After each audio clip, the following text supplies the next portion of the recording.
Hi,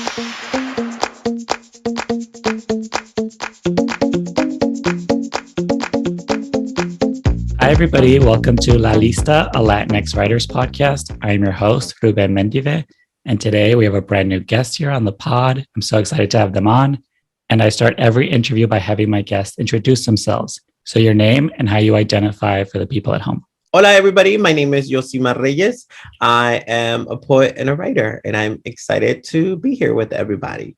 My follow up question is always, where are you from? So, when people ask you, where are you from? What's the short version? What's the long version? What do you tell people? I am proud where I've come from. I think when I think of the place where I come from, I think of a specific neighborhood. And so I'm a huge voice that I try to give to Eastside San Jose. This is a community that I was raised in and a community that I love and that I find super inspiring. But before that, I was born in the state of Guerrero, Mexico, and then, was raised in Eastside San Jose. I was living in LA for the past 5 years, and now I think I'm having that kind of writer's journey, or where you come back home and you have to confront the things that you left fleeing. So now I'm in Eastside San Jose. And so I'm curious about San Jose. I think I've only driven through it, so I'm not super familiar. I'm also not from California. So how would you describe it to people, when you were growing up and now? Yeah, I think it's interesting. San Jose is an interesting city. We are south of the Bay Area.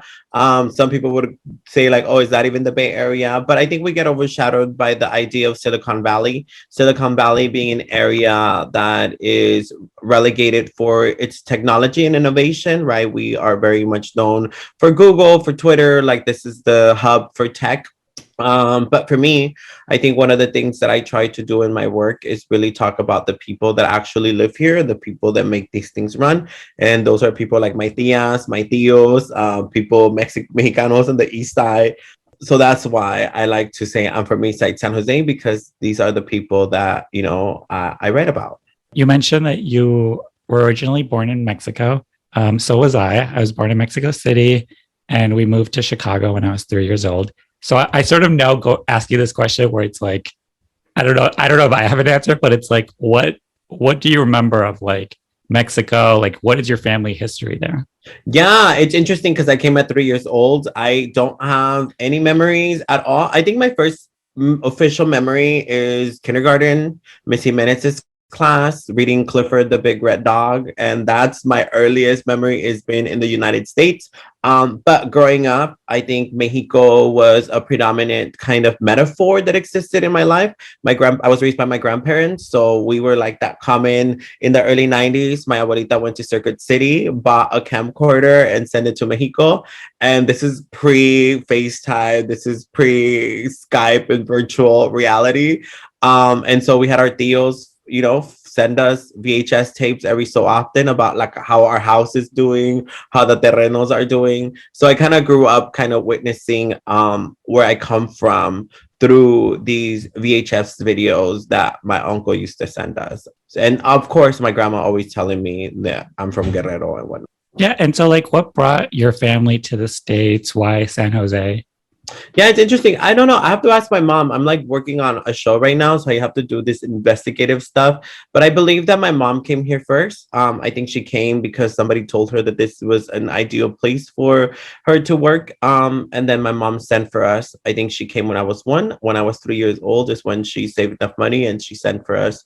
And we landed here with my tias, my tios, and my cousins. And so I'm curious about your childhood. How would you describe your household growing up? What were you as a little kid? It was hood as hell. Yeah. I love my neighborhood. Honestly, I feel I remember with such fondness because as a kid, I didn't realize. I feel in a way, going to university and learning all these things is important and wonderful. But because it gives language, it names the things that you experience.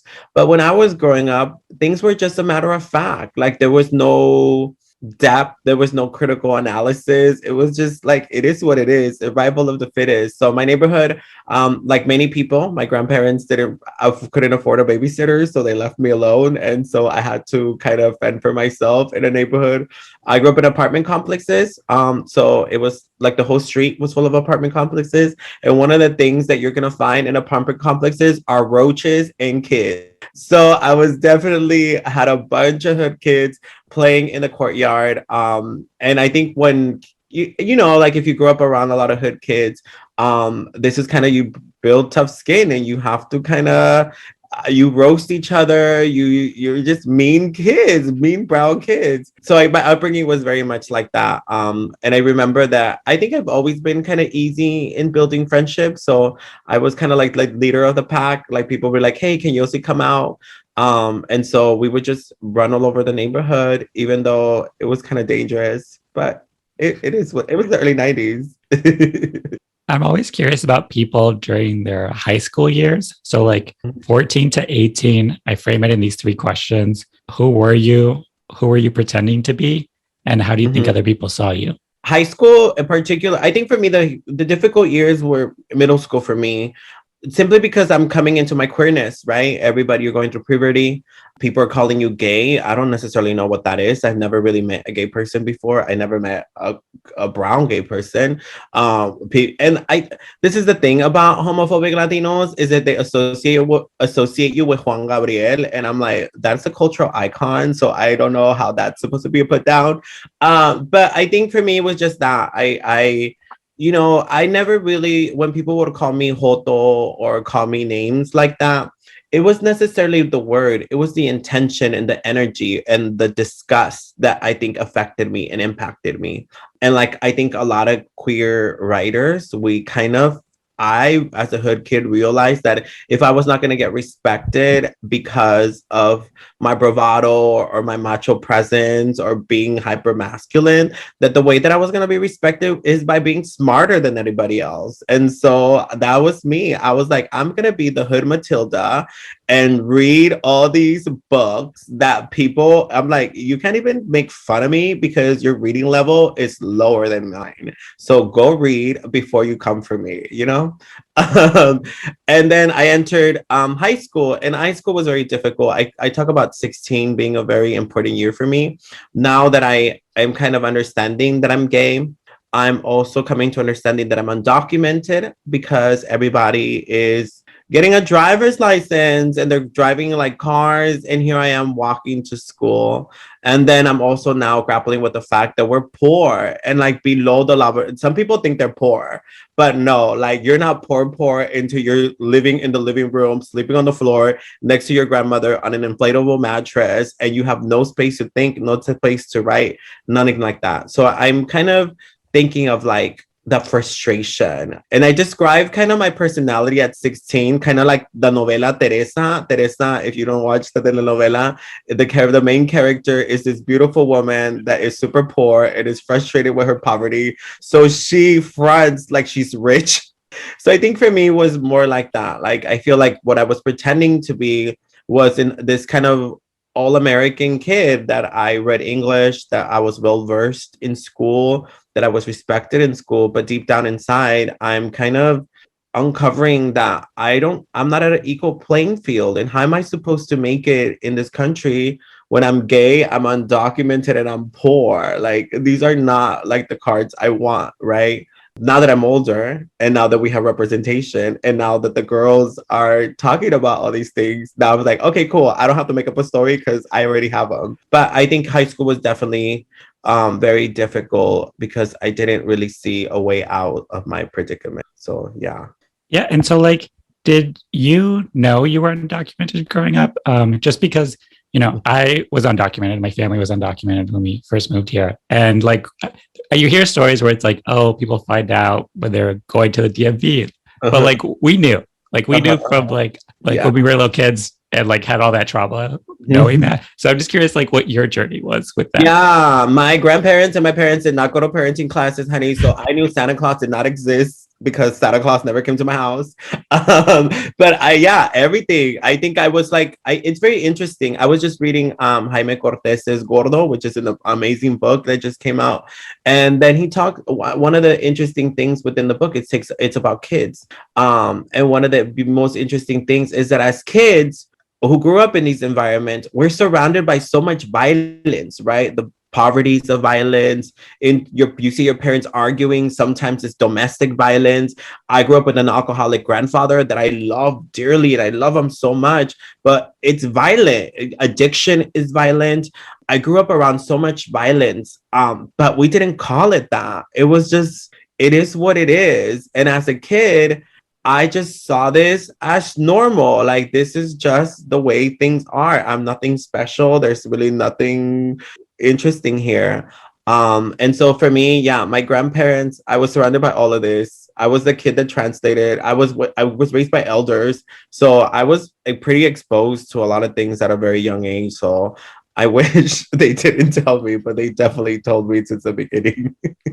Yeah. And, I'm so curious because, my family, we were like lucky enough to, my parents were unhappily married, got divorced, and my dad got remarried. And that's how we got our citizenship. Like, I always joke, like, if my parents loved each other, I would still be undocumented, which is just like an interesting sort of like way that our fucked up immigration system works.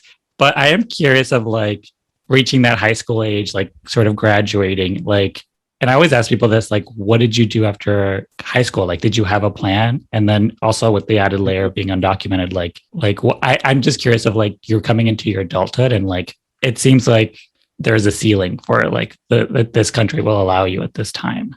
Yeah, one of the beautiful things that happened, because I was so quiet and shy and I wrote everything down that I was processing. I kept a journal in high school. Then my English teacher, actually, she wasn't even my English teacher. She was a teacher for another class. I didn't have her, but she noticed that, and she's like, "Hey, I noticed that you write." And I'm like, "Yeah, they're just like whatever." But I'm in high school, honey. But I am reading books. Okay, I'm reading Before Night Falls by Reynaldo Arenas.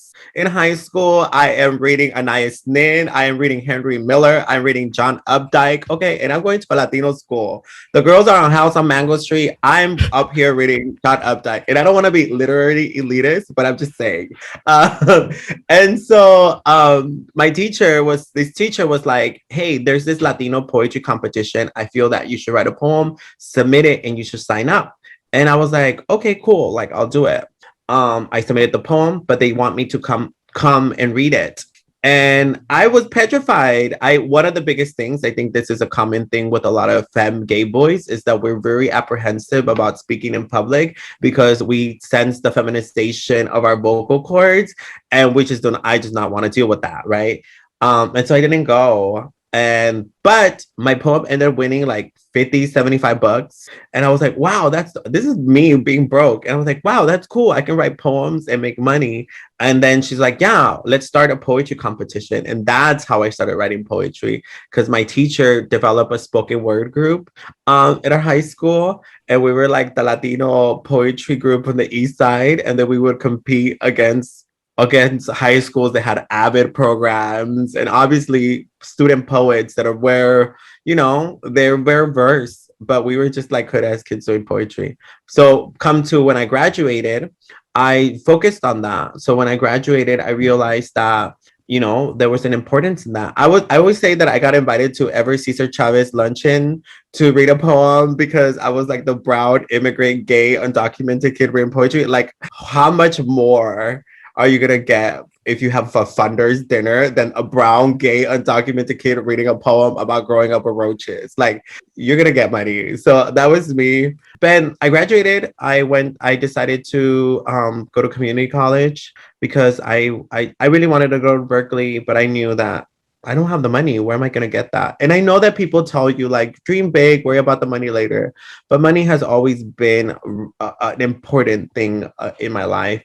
And so I didn't apply. I went to community college. Thankfully, at 19, interesting enough, I was going to the National Hispanic University at the time too. It doesn't no longer exist. Someone was donating money and they wanted me to thank them. Obviously, I already know oftentimes universities work and we tokenize the most underprivileged students to justify this donation because they're helping. And so apprehensively, I went. I was like, whatever. Like, for a scholarship, I'll make it. I'll make it clap for a scholarship. And the donor ended up being Carlos Santana, the guitarist. And so they tell him, oh, he's a poet. He does poetry around immigration. He does all this stuff. He asked me to do a poem. I do it. And that's my first connection to this icon. And then a couple months later, I get a call that he's interested in working on a project with me. We ended up working on a project. And then he asked me how much he's going to pay me. I tell him that I really feel that if he could help me produce a book, then I feel that people would take me more serious, right? I feel like if I have a book, people will know that this is what I want in my career, that I'm not just a little cute teen doing poems. And I'm so grateful for that opportunity because he definitely came through. And I self-published my chapbook at 1921 for colored boys who speak softly. And I think for being a teenager, the product came out pretty amazing because it was definitely well executed in the way that we presented it. And I think that's what's the beginning at 1920 that I realized, wow, like this is a viable way of me to make a living. Like I can actually not work in the assembly lines con my tías, but actually write poems that speak to people and take care of my family. So that's how that book came. Obviously, I published that when I was 19. I'm 33 now. People want a copy of that book, and I'm like, there's so many things wrong with that book. I was such an idealistic little queer. Like it doesn't represent me no more. Like it's it's in the archives. As a teenager in this chapter book, like what were you writing about? Like what was coming out? I think it was hard. Like, there's a poem in there called Sometimes, and I think that was the hardest poem for me to write. I'm 17 and I'm realizing that I'm queer.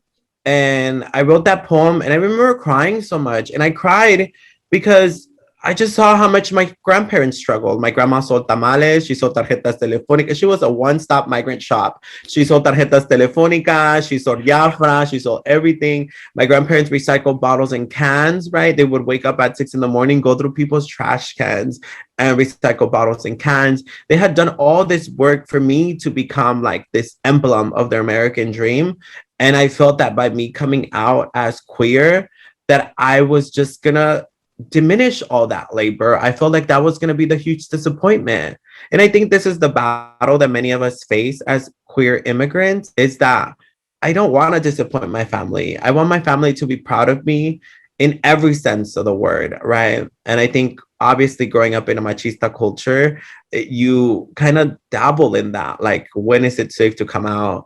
And I said, like, I'm going to come out when I make my own money, when I am, I felt my journey, and it's interesting how I developed that, because I felt like I want to be able to, the poem, actually, this is what I capture in that book, is the building a spirit. Like I wanted to build my spirit so strong that should my grandparents reject me, that I was not going to crumble and I'm not going to, feel anything. So that the combination, I think the last poem there was written when I was 19. So it was just that I wanted to document and get all that vergüenza, that shame out. So when I do come out, my family, if I were to face rejection, it will not floor me and I can continue to move forward. And that's sad. Honestly, that's sad that as a teenager, these are the things that I'm thinking. But, it worked. It worked. Now I'm here. Yeah, no, it's funny because that's what I tell people all the time when they're like, oh, my family doesn't know, or all this stuff. And I'm just like, I'm always like, make sure, like, it's like hope for the best, but prepare for the worst. Like, and that's how I came to that journey too. It's like nothing that's going to happen on the other end of that conversation is going to destroy me. Like I had to be secure in who I was and what I was about. And if I was going to face any sort of rejection, I would just be like, oh, okay, like that's kind of shitty of you, but like, I'll live. El mundo sigue. And also everyone thinks it's like you just flip a switch and then it's like, oh, you're out. It's like, no, it's like it's a dimmer. Like it is a dimmer. Yeah, it's definitely that. It's educating. It's a lot of patience. It's like going to the Christmas dinner and your tia se le sale something and you're like, that was not cool. And it's like really standing your ground when people are joking about things. I'm like, well, I'm not a joke. So, so it's definitely, and even to now, I'm very lenient with my family. I know that other people would probably be like, oh, that, all that, but I'm very lenient. And I'm lenient because I know that they do love me, but sometimes they just don't get it sometimes. Yeah, no, I think that too. Where it's like when I had this conversation with my father, I was like, just know there's nothing you can say that's gonna like whatever questions and nothing's gonna phase me. Like I am like secure in this. So like even if you say something kind of shitty, I'm like, okay. I mean, there are people who have parents who are full on Trump supporters, so like, and they're still like going to Thanksgiving. So that I don't know, that's too far for me. But I am curious of like, so you have this chapbook. You're like, okay, you're going to be a writer. This is how you make your money. What does that actually look like when you're just like out in the world and you're trying to make your career as this writer, as this poet? Yeah, I think that was the interesting thing. I was doing so many gigs. People paid me in water. I was taking buses everywhere. I recently got my driver's license. So before then, I was up and down the buses. But I did it because I love performing. I love meeting people. I love connecting with people. I wanted to get my voice out there. And then, yeah, I think I performed at a conference, like an academic conference. And that's what book got me into academic spaces, which is very interesting because I'm in community college and I'm reading poems at UC Santa Cruz, at Stanford, at UC, I'm keynoting, speaking at UC Berkeley. But these are things that I gradually learned. It's not like I was like, this person that knew all these things. I was just like, oh, I'm just reading poems. Like I'm grateful that people invited me. And so I think that became the merger in between my writing and then being able to do what I do now with universities and working with universities that are serving, first generation, low income students. And I think and it's interesting because yes, I was functioning in that, but my academic journey was definitely not like some of these bright students that go to these places, right? I'm from community college. I transferred to San Francisco State. It took me forever to graduate. Yeah. So it's interesting because I think a lot of people have this idea that, I got a PhD or something. I'm like, no, it's lived experience. And I'm also balancing it with me trying to navigate the same institutions that a lot of people are. Yeah. And it's also like the people that go to those schools are the people that can afford to go to those schools. Like, it's like, these are the best and brightest. It's like some people just wrote a check and like, they're here. Yeah, that was very interesting because that's when I kind of met like people that we have the similar cultural ethnic background, but not necessarily the class background. So even when I went to San Francisco State University, I was like, people to enter into discourses and dialogues. But I was like, this is time consuming and I need to pass this class because I got to help my grandma. My grandma is out here pushing bottles of carts of recyclables. I don't have time for this. Please give me the assignment and let me write it out because I got to go work. So I think that was kind of my approach to education in a way. Yeah. And, I am so curious about this, like guest speaker, keynote speaker, circuit / racket. Like, I'm curious about like, what are the things that you didn't know about that, sort of getting into that work, and sort of how has that journey gone from you just starting out doing these things, getting paid for water, and then sort of like transitioning into like sort of like a little business? Yeah, I think for me it was more it's gradual. It's things that I learned. I learned this from other mentors. I saw the people that were kind of doing public speaking and keynote speaking. I always thought it was performance. I thought it was me reading poems and all of that. But I think it started off by that. Like I think, and also word of mouth. Up till now, I've never had to send a press kit to university. It's other people. They're like, oh my God, this person has a story. And I'm so grateful. Honestly, I'm so grateful for the people that invite me because there's so many amazing, dynamic people and dynamic voices that are doing amazing stuff. And I'm just, for me, I think now I'm learning, like, I don't really know a lot. Like, I read so many books, but I only know my own personal journey. I am not an expert in anything else other than my journey. But now I think I used to work at a nonprofit organization doing media and cultural work. And I left it about like 3, 4 years ago. And that was a difficult decision. I was a difficult decision because I'm leaving a stable paycheck. I'm leaving. This is the first time I have health benefits. This is the first time I'm kind of learning how to be a young professional. But I also learned that one of my end goals was to be my own boss. I want to be able to create my own schedule. I want to be able to say yes, no to things. And this came through mentorship, through other people. They're like, I think you're ready to do that. Obviously, it's super hectic, but I think it came through that. And I guess now, yeah, that is one of the areas in which I do my work, in which doing presentations and keynote conferences. And again, it's been through relationship building. I've been doing this work for so long. I feel like, yeah, since I was 16. So even the presentations that I did when I was like 20, 21, those people that were in those audiences who were in those colleges moved on and now working in different industries and different fields. So it's a full circle because they saw me when they were undergrads and now they're like, hey, I'm a professor at this school, or I'm running this program, or I'm working for this nonprofit. And then they end up booking me again. So we meet again like 5, 10 years later. There's people that have known me since I was 16. So it's very like, I get shy because like, oh my God, you saw me do that poem. That's so horrible. But yeah, full circle. Relationship building.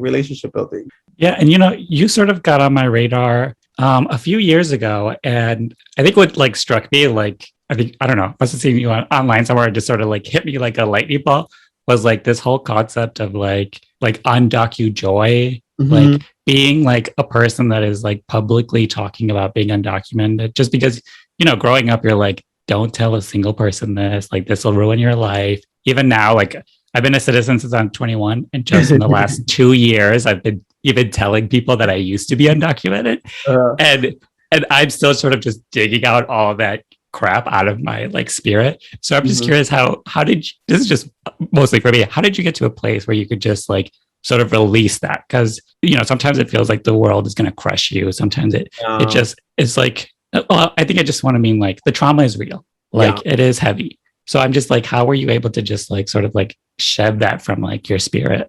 Yeah, honestly, there's nothing beautiful about being in this predicament. Honestly, it's a high annoyance. It's definitely very annoying. But I think for me, my family's super funny. My abuelita is super funny. I think my grandma, I always give her credit. I think it's just amazing because she would wake up every day. I mean, we lived in this be down 2-bedroom apartment in the living room with hella people, but every day she would wake up and be grateful or express gratitude, and I was like, there's nothing to be grateful for. But she always like, no, there's always something to be grateful for. So I think she kind of instilled in me this idea of like, yes, life is hard, your life is hard, but guess what, there's other people who have harder lives, as hard it is to believe. So always be grateful for you, at least you have the ability to do things, to read, to all these things. So I think she really instilled that in me. And the DocuJoy thing came out of this idea that when I came out as undocumented, I think people gravitated towards my narrative, but they just wanted me to talk about the sad stuff, which I have plenty of. But I'm not all that, right? I was like, no, I feel like I have other things to talk about. Like I'm not, yes, I get sad, but I'm not in a state of sadness all the time. So I think that was the purpose of the project, is how do we talk about people that exist beyond their status? How do we talk about people that exist beyond? And I think this comes from our parents and grandparents who are undocumented.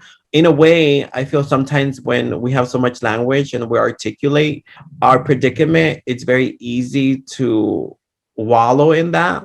And I feel like our parents or grandparents that might not necessarily view this as an identity marker or as a political marker, they just view it as a matter of fact. And honestly, I know it's bad, but they develop a coping mechanism of like, I can't do nothing about it. I gotta go to work. And so I think for me, I navigate that of like, what is that called when you make that decision to just ignore it and keep living a full life? And on top of that, I've met so many dope people that happen to be undocumented are doing dope things. And I'm like, bro, like I want to be part of that. And so I think that in LA, there's a whole group. All these girls are out here starting restaurants, fashion lines, doing video production. And I think that is super dope that we are creating our own shit and can nobody tell us how to act. So yeah. Yeah. And I think just from like growing up and the narrative has changed. I think it was like somewhere around like the Dream Act, like forever ago. Cause I'm from Chicago. So like Dick Durbin's our senator and like. Shout out to the Chicago girls. This girls be holding it down. and then also the DACA coming out. So there was like a slow transition where it was like safer and like it became like a political identity too.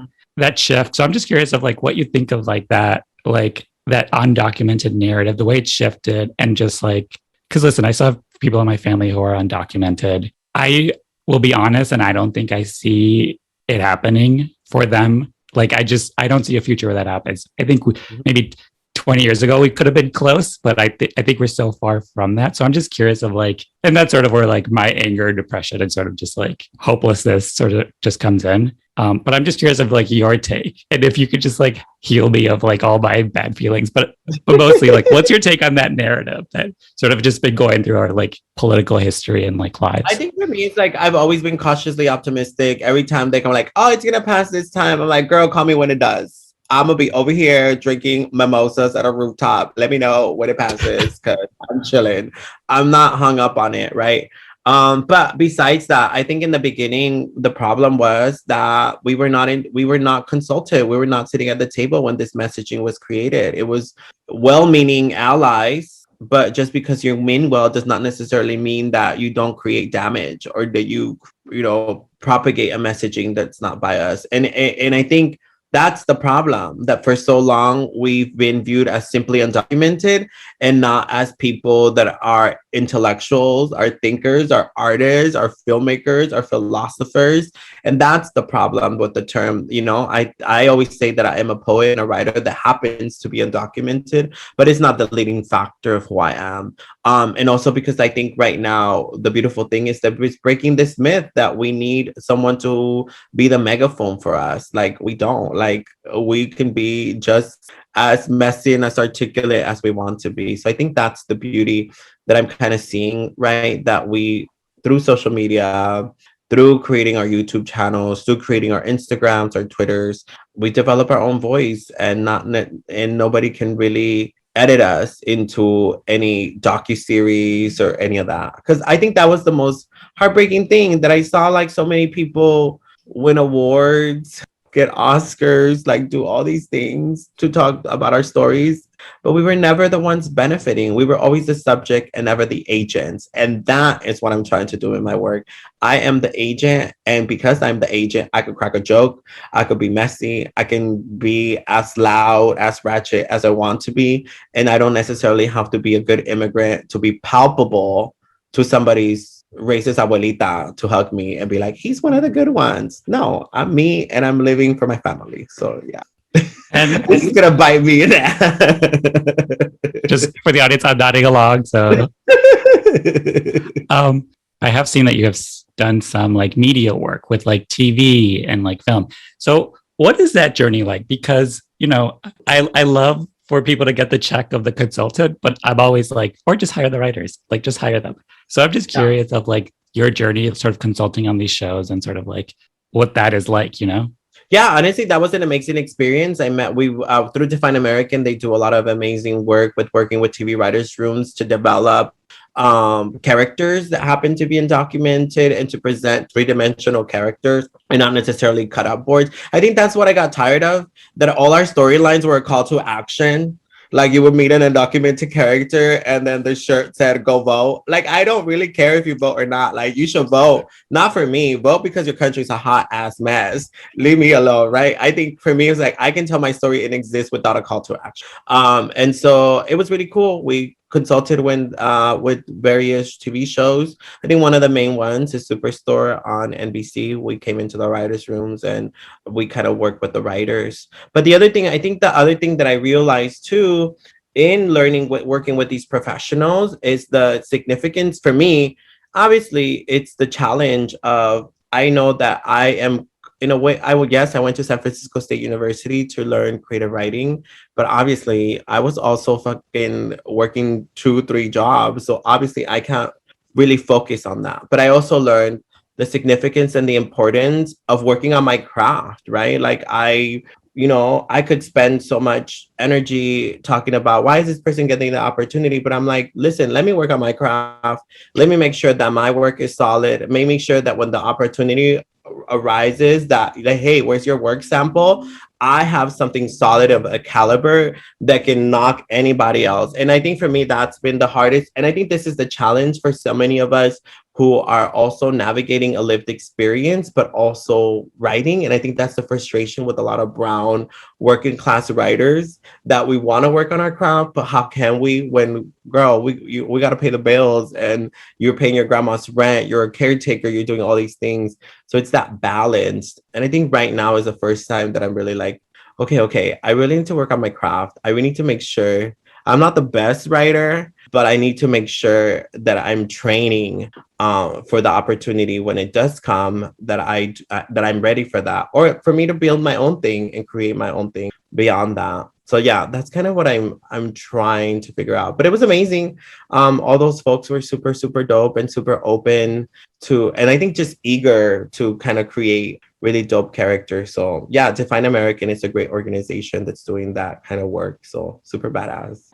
Yeah, and I also saw that you did like a play, and like I was so upset that I missed it when it was in LA. I literally have just been keeping an eye out of when it's going to come back so I could watch it. So sort of take us through that journey and sort of like what it's about. Yeah, so obviously I come from performance world. Yes, I'm a writer and a poet, but I also have a performance background in the fact that I do spoken word and performance poetry. Sometimes the original transition for poets that are performers is a one-man show. And so I decided to write like kind of like a comedy about growing up queer and undocumented, and we titled it Prieto. The what you're referring to, that it was a workshop performance that we did in LA at Company of Angels. And we did three days, 3 shows. Super, they got all sold out, super amazing. And it was just a workshop. We wanted to workshop these stories with an audience, see if they resonated, see if it captured the essence of the story. Now we were going to premiere it at the Brava Theater in San Francisco. The pandemic happened and we couldn't do it. But now we're hopeful that this spring 2022, we're finally premiering it. It's interesting because through the process of editing, you realize how so many things change. So that show, the voice changed, like there's just like the tenses of where it takes place, it changed. Like so many of it kind of changed and evolved. So now it's going to be interesting to kind of see this new version of the show manifest, because yeah, we definitely went through a lot of redos and a lot of edits. But I'm super excited. I think that's a baby that I've been kind of like laboring for the past 5-6 years, that I'm like, okay, we need to get this out so I can move on and do something else, because I've been telling people that I have a play and only a few people have watched it. So I'm excited. 2022, spring 2022. I'm also curious about your like large dynamic media presence, like with social media. So I'm like, how did that all get started? Because you're like low-key an influencer, and like you have like a book club. Like how did this all come about? Well, it's interesting because I think I have a really tumultuous relationship with social media. I think it's a powerful tool. It's really, really amazing. But at the same time, I'm also like it's a double-edged sword, right? I see all these documentaries of the way that impact, of social influence, media influencers, and the impact on their psyche, and I'm like, that's I don't want to deal with that. I already have enough problems with my family. I don't need to deal with that. So my account is actually private. So even though I have a pretty sustainable amount of followers, like it's private, and I try to vet everybody out. I think it just started that. Like it's just started me doing these shows and giving people my social media handle, but then also just being myself. I wanted to be authentically me in my complexities, in my humor, in the way that I express myself. I'm not really necessarily doing what I do to be in partnership with brands or to promote items for people to buy. If anything, that's why I started my book club. I started my book club because honestly, I would get people send me articles about social issues or events, and people would want me to release a public statement all the time. And I was like, bro, like I can't do that. Like I'm living this.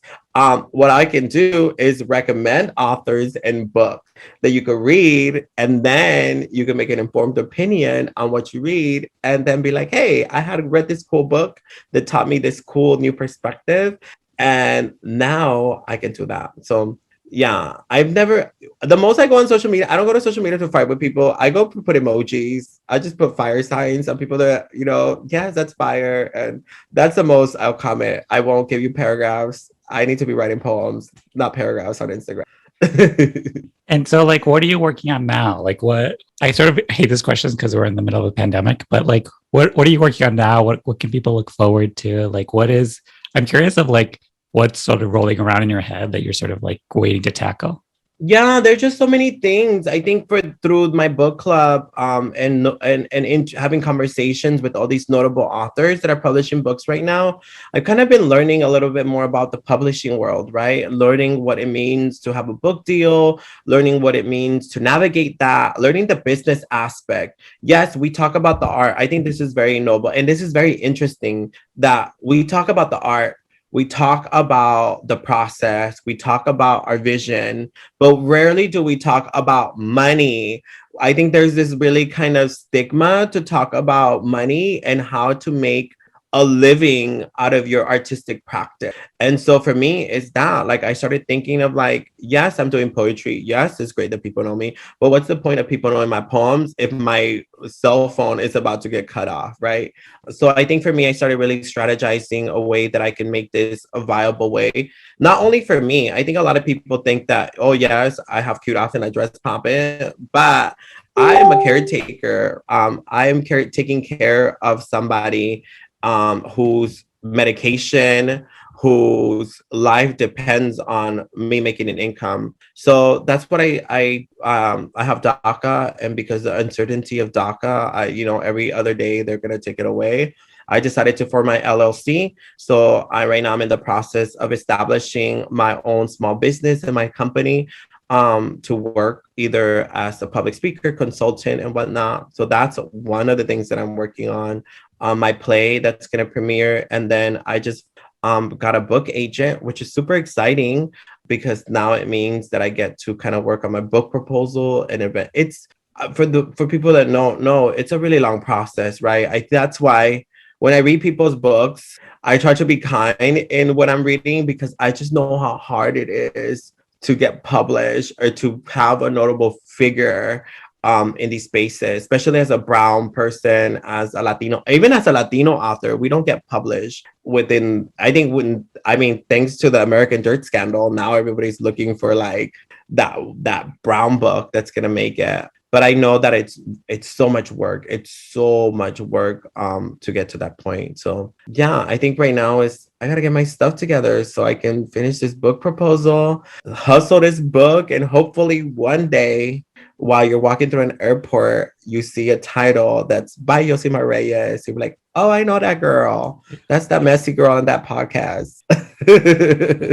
And so sort of the thing I wanted to talk to you about above anything else is your grandmother. Because, I was raised by my grandmother. I've been wearing her ring since she passed away, like, I don't know, maybe like 12 years ago. Who knows? 15. So I think you and also Curly, like I see this relationship with a grandmother and I, see the same thing as like a queer brown boy, like an immigrant with a grandmother who's sort of seen it all and lived through everything and sort of just me being by her side. So I'm just curious of like the decision to sort of just like share her with us. Cause that's what it feels. It feels like, oh, like when you showed her like watering her garden, I'm like, oh, like it like is so warm to my heart. So like tell us Yeah. more about her. I need to know her life story. Yeah, well, she's a tragic, honey. So I've been in the process of interviewing her, but all her life is a crisis. She's one of those abuelitas that I'm like, girl, like even the Rosa de Guadalupe has like an arch to the narrative. So you need to tell me at least one joyous moment that you had in your life. But I think it's because she wants to be heard. She has all these things that she never told nobody, and now she's like, I'm older and I want to be heard. And I think for me, she's one of the most sacred things I have. I think she was the one that protected me from this country eating me. She's the one that encouraged me to be whatever I wanted. I just remember, when the Pocahontas movie came out, she would take me to Burger King every other day so I can have the collectibles of after we sold los botes y las botellas. That was my prize. Like, oh, we're gonna go to Burger King and I'm gonna get you a kid's meal so you can have your little toys. I don't know. I think she went above and beyond to prove that, I was going to make it in this country. So now I'm grateful that it's full circle and that I can be a caretaker. It's definitely very difficult. It's difficult because she's aging. And I think she's coming into the terms that she's not going to be here for a long time, for very long. And so she has glaucoma. So I think she's she already lost vision in one of her eyes. And she's grappling with that. But I think for me, I think that was my mission. I think there's so much happening in the world.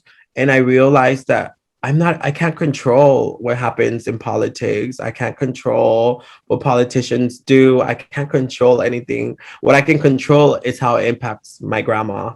What I can control is my grandma's emotional well-being. And so I try as hard as possible to be that. But she's a Capricorn, honey. So she is bossy and she is overbearing. She likes things a certain way. So but yeah, I'm really happy to incorporate her into my artwork. She has a mural in the Mission. She's part of an art piece in a museum in Seattle. Rafa Esparza, she's a big name, just did a portrait of her. All these artists are inspired by her, and I'm so grateful that her life and her image has become an artistic kind of expression. So I tell her like this is people really love you and people really want to see. And even when I took her to the doctor, it's interesting because los señores, I was at a restaurant. I took her out to eat because she was sad. It's like, okay, let's go eat breakfast. But she just goes to criticize the food. She don't even like the food. She's one of those mamas that I'm like, girl, enjoy the food. But el señor la say, I just want to thank you. And I was like, oh, for what? It's like, I want to thank you for taking care of her because I wish I had my mom and I'm undocumented and I haven't seen my mom in 15 years. And if she was here today, this is what I will be doing with her. And I will like, and I think that's the reflection, right? This nostalgia that muchas de nuestras personas, our people, left their loved ones behind and they're aging and they can't go back. And it's super heartbreaking, right? So I try to emulate that so yeah. Yeah, and that's what I love about your writing and sort of like the media work you do, because you really catch the like everybody wants to do like the big like trauma, the big legislation, but it's like I think one time you posted like, oh yeah, like some of us have to say goodbye to our family members in another country through FaceTime, and it's also even lucky for them because they have FaceTime. Like we didn't used to have FaceTime, and then that video you did, what about us? And it's like because I like again when the pandemic hit, I was like, nobody's taking care of undocumented people. Like we have to take care for each other, like watch out for each other, build our own communities. How we've survived this. But yeah, it's like yeah. And I love it. I love it because we shot that video, What About Us, con todas las señoras, las vecinas de mi abuela, and one, these girls are conspiracy theories, honey, because they be on WhatsApp believing all that mess. So I have to be like, señora, por favor, no vamos a hacer esto ahorita. If you want, we're going to get you resources, but also we're going to get you is some information. But it's really dynamic. It's super dope. I'm so grateful because that's for me, It's like, I was like, how is it possible that I'm building a platform and doing this work, but I'm not activating my artwork to be of assistance to the people that need it? So I just want to be rooted in that. Honestly, that's what I feel like. I think when people are developing their voice as writers, and I know this podcast is about writers, like what is it you want to write and who's your audience? I realized that my audience are those señoras. I want that. And that's why that video we translated in Espanol. And now I'm translating my trabajo in Espanol because I want them to hear like, oh, that's someone that comes from us. So it's been pretty amazing to kind of see that. I want to do another chapbook, but I need to figure out what como se dice, the work that goes into it, because I know it's a lot of work to produce. And so before I ask my wrap up questions, is there anything we didn't touch on, talk about that you wanted to shout out?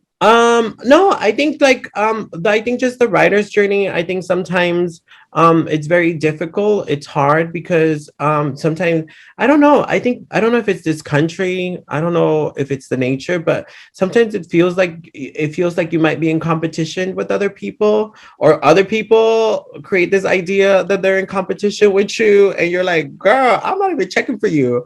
But I think that the mentality of scarcity, I think I don't like to believe in that. I like to be a resource, and I think I've tried to create if you look at my platform, I'm always promoting somebody else. I'm always uplifting somebody's project. I'm trying to create a culture in which we kind of believe in like helping each other out, because ultimately that's going to come back to you.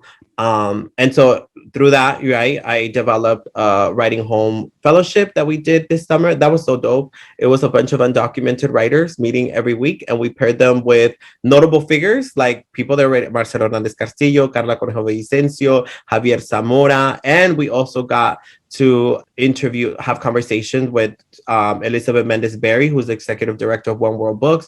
All these amazing people that came together for this project.